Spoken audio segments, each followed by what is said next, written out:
കർത്താവിൽ പ്രിയരെ, യേശുക്രിസ്തുവിൻ്റെ പീഡാസഹനത്തെയും കുരിശുമരണത്തെയും ഉത്ഥാനത്തെയും അനുസ്മരിച്ചുകൊണ്ടുള്ള വലിയ നോമ്പിലൂടെ നാം കടന്നുപോയിക്കൊണ്ടിരിക്കുകയാണല്ലോ.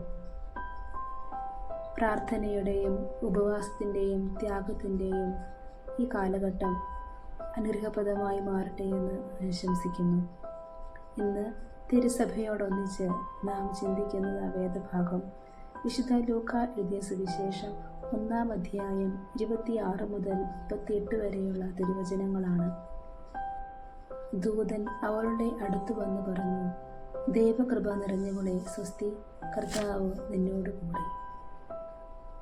ഏറ്റവും ശക്തിയേറിയ മാധ്യസ്ഥമാണ് പരിശുദ്ധ അമ്മയോടുള്ള മാധ്യസ്ഥം. സഭയിൽ പരിശുദ്ധ അമ്മയ്ക്ക് വലിയ പ്രാധാന്യമാണ് നാം നൽകിയിരിക്കുന്നത്. പ്രത്യേകിച്ചും മലങ്കര ലിറ്റർജിയിൽ ഉടനീളം പരിശുദ്ധ അമ്മയുടെ സാന്നിധ്യം നമുക്ക് കാണുവാനായി സാധിക്കും. ക്രിസ്തീയ വിശ്വാസികളായ നമ്മെ സംബന്ധിച്ചിടത്തോളം ഏറ്റവും ശക്തിയേറിയ മാധ്യസ്ഥവും അതോടൊപ്പം തന്നെ ഏറ്റവും നല്ല മാതൃകയുമാണ് പരിശുദ്ധ അമ്മ.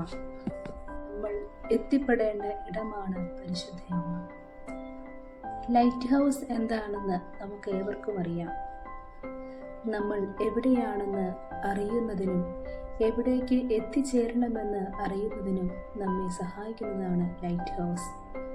അത്തരമൊരു ലൈറ്റ് ഹൗസായ പരിശുദ്ധ അമ്മയുടെ പക്കലേക്ക് എത്തിച്ചേരുവാൻ നമ്മളും പരിശ്രമിക്കണം.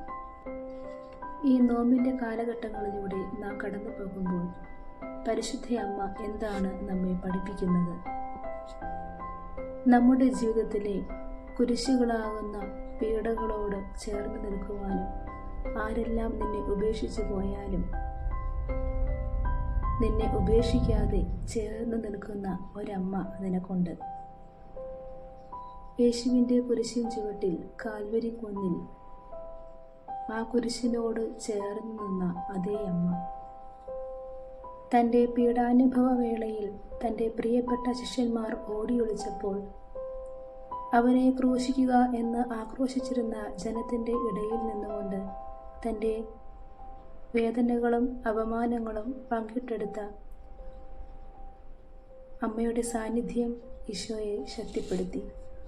ഒരാളെങ്കിലും ആക്രോശിക്കുന്ന ഭൂരിപക്ഷത്തിൻ്റെ വാക്കുകൾ കേൾക്കാതെ തന്നെയും തൻ്റെ നിഷ്കളങ്കതയെയും തിരിച്ചറിയുന്നുണ്ടല്ലോ എന്നുള്ള ചിന്ത യേശുവിനെ ശക്തിപ്പെടുത്തി. മാതൃത്വത്തിൻ്റെയും വാത്സല്യത്തിൻ്റെയും പൂർണ്ണരൂപമാണ് ഈ പരിശുദ്ധയമ്മ. ഈ അമ്മയെയാണ് കുരിശിൽ വെച്ച് നമുക്ക് ഓരോരുത്തർക്കും സ്വന്തം അമ്മയായി ഈശോ തന്നത്. ഈ അമ്മയുടേതുപോലുള്ള നിർമ്മലമായ വാത്സല്യത്തിനാണ് നാം ദാഹിക്കുന്നത്. ഈ അമ്മയുടേതുപോലുള്ള കരുതലിനാണ് നാം ആഗ്രഹിക്കുന്നത്. നാമൊക്കെ പാപത്തിൻ്റെ അന്ധകാരം നിറഞ്ഞ വഴിയിലൂടെ സഞ്ചരിക്കുമ്പോൾ നമുക്കുണ്ടാകുന്ന ആകുലതയേക്കാൾ എത്രയോ വലിയ ആകുലതയാണ് പരിശുദ്ധ അമ്മയുടെ ആകുലത. നമ്മുടെ സങ്കടത്തേക്കാൾ എത്രയോ വലിയ സങ്കടമാണ് പരിശുദ്ധ അമ്മയുടെ സങ്കടം. ഇന്ന് എൻ്റെ ജീവിതത്തിൽ കുരിശുകൾ സഹിക്കേണ്ടി വരുമ്പോൾ അന്ന് കാൽവരി കുന്നിൽ യേശുവിനോട് ചേർന്ന് നിന്ന അതേ അമ്മ ഇന്ന് എന്നോടും ചേർന്ന് നിൽക്കുവാൻ, എന്നെ ശക്തിപ്പെടുത്തുവാൻ, എന്നെ സഹായിക്കുവാൻ ഏറെ ആഗ്രഹിക്കുന്നു. കാരണം കാൽവരിയിലെ അമ്മ വിശ്വസ്തയാണ്. ആ അമ്മ തൻ്റെ വിമല ഹൃദയത്തോട് എന്നെ ചേർത്ത് നിർത്തുവാൻ, എന്നെ സഹായിക്കുവാൻ ആഗ്രഹിക്കുന്നു. ഈ നോമ്പിൻ്റെ കാലഘട്ടത്തിലൂടെ കടന്നു പോകുന്ന നമുക്കും ആ അമ്മയെ സ്നേഹിക്കാം.